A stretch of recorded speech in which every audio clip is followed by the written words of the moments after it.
मशवरा देता हूं हुकूमत को और वजीर कानून को मशवरा देता हूं कि ना फिरौन की हुकूमत सारी जिंदगी रही, ना नमरूद रहा, ना जाज बिन यूसुफ रहा, ना यजीद रहा। और यार दरबारी बन के हुक्मरानों की चापलूसी करते करते तुम यहां तक आ गए हो कि अब नबी पाक की इज्जत को हाथ डालना शुरू कर दिया है।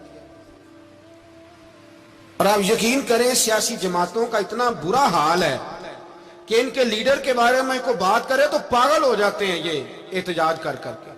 और उसने डायरेक्ट कह दिया कि खत्म नबूवत का मसला ही कोई नहीं, जो दीन की बुनियाद है, किसी को परवाह नहीं। मुझे तो उन लोगों की फिक्र हो रही है जिन लोगों ने इन्हें वोट दिए हैं, वो अल्लाह को क्या जवाब देंगे। और ये अल्लाह माशाल्लाह सारी सियासी जमातें इस तरह की। और मेरा वजीर कानून साहब को भी मशवरा है कि जिंदगी बड़ी थोड़ी है, बड़ी थोड़ी। अल्लाह सबको माफ करता है, अपने रसूल के गद्दारों को माफ नहीं करता। और यहां तुम्हारी गाड़ियों पे झंडे लगे हुए हैं, वहां भी तुम्हारे झंडे लगेंगे, पर इसलिए लगेंगे कि ये गद्दार है नामूसे रिसालत के। ये झंडे लगेंगे। शर्म करो और डर जाओ, बस कर दो। तुम्हारे मुंह में अब दांत पूरे नहीं रहे। कोई शुगर का मरीज है तो कोई ब्लड प्रेशर का, तो कोई हार्ट का, तो कोई कैंसर का।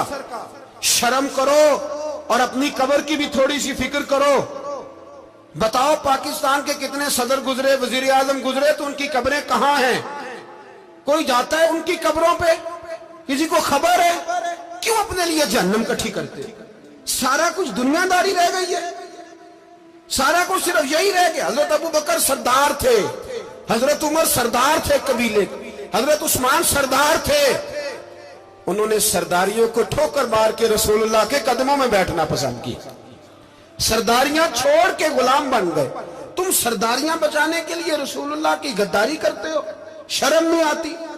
और काम शिकवा है मुझे इन लोगों से जो मौलवी तो कह देते हैं तू सियासत न कर, और किसी सियासतदान को मना नहीं करते कि जब तुझे सूरत फातिहा भी नहीं आती तो तुझे किसने इजाजत दी है इतनी बड़ी बात। और मैंने पिछले से पिछले जुम्मे भी कहा था, फिर कहता हूं और ऑन दी रिकॉर्ड कहता हूं, मरज़ई कल भी काफिर थे, आज भी काफिर और कयामत तक।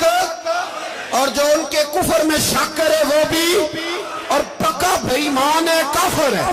वो वजीर कानून हो या सुबाई हो या विफाकी हो, मन शक्का फी कुफर ही फकत कफर।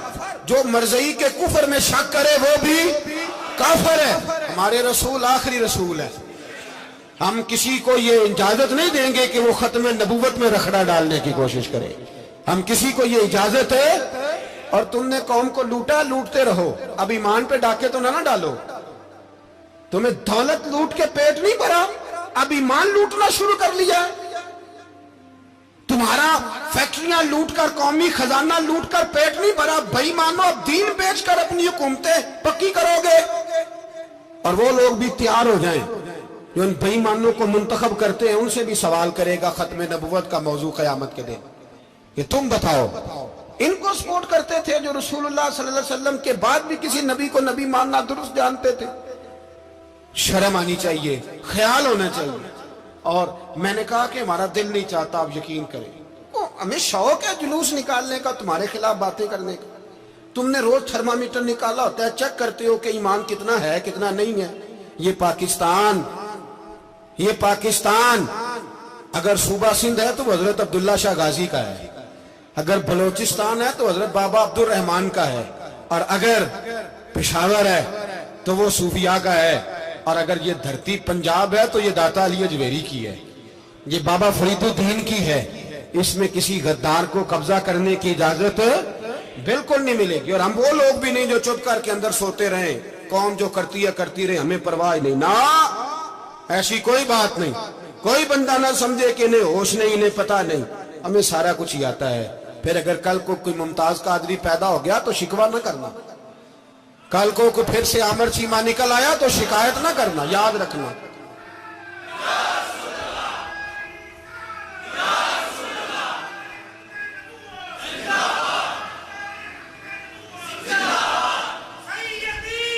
तो मेरे भाई खोल के बोल, या नबी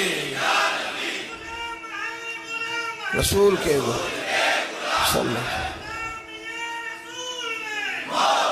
تو یہ مشورہ ہے.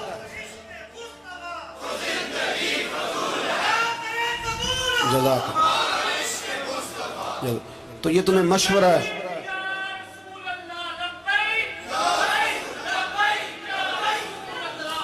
میری بات سنیں، یاد رکھیں، یہ لوگ بعد میں پچھتاتے ہیں، پھر مناظرے کراتے پھرتے ہیں، اس نے صحیح کیا کہ غلط کیا، پھر انہیں ہوش آتی ہے بعد میں، پھر ان کے ہواری نکل نکل کے میدانوں میں دلیلیں دیتے ہیں.